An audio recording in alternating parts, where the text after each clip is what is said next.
Hi, my name is James Pegg, and my business is Solid Point. We measure buildings, we measure land, and even statues and structures and things like that, using sort of high-end tech. So using drones, laser scanners, various different lasers and measuring devices. It's all quite cool stuff.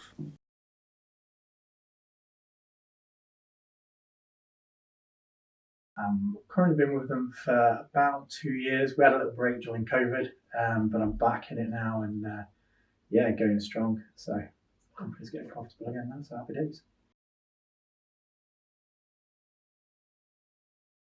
Stressful. I think what I was originally doing, I was working sort of probably 18, 90-hour weeks, absolutely ridiculous times. Working weekends, working nights. Very, very stressed and unstructured. All of my work was pretty. Yeah, I was kind of, best way to describe it. I was working in the business. It's a big thing in ActionCOACH. They talk about working in the business rather than on it. I was very much kind of one of the staff. Is probably the best way to describe it. Churning out work right, left, and centre. But then I was also trying to do all of the business related tasks as well, sort of managing, structuring things, and I pretty much had two jobs, like two really difficult jobs, rather than just when I first set up, I thought, oh, I'll pick my hours and all that. It's not the case. And I think most businesses are probably in a similar boat. It's never easy running until you get a little bit more structure and remove the chaos. So. What life? Like I say, I was working pretty much every hour I could find awake in one form or another. But whereas now, like, I'll have a day off a week just to spend it with my wife. When the kids are at school, like, we'll go out, we'll do exercises, do, not that it looks like it, but we get to enjoy ourselves a little bit more. And again, we try and plan in things like going away for the weekend, taking the kids out more, and it's enjoyable. Plus, I've got a bit of a social life back as well now.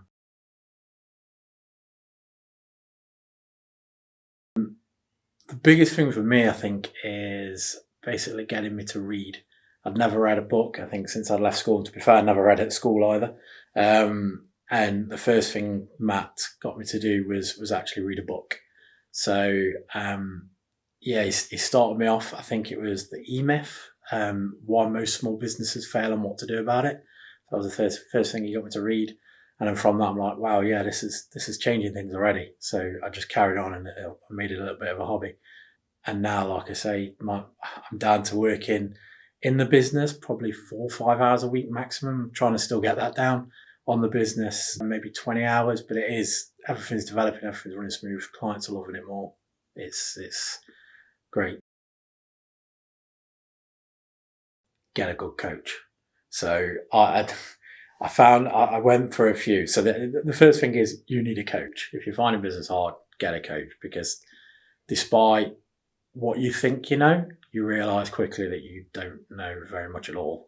Despite how confident I generally am, I realise that. So yeah, you kind of get in, and again, when you start reading, you learn that you know very little. So firstly, get on board with getting a coach, and then meet a few and find people who you click with. So, for example, I'm quite a creative, visionary kind of type.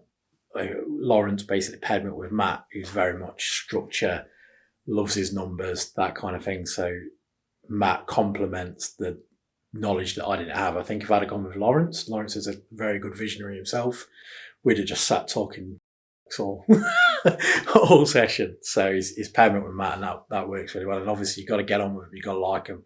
And I think you've got to trust him as well. So pick someone you definitely like and get on with.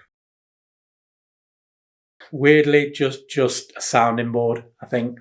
So if I'm struggling with anything in the business, it might be an employee's me off, which is fairly regular.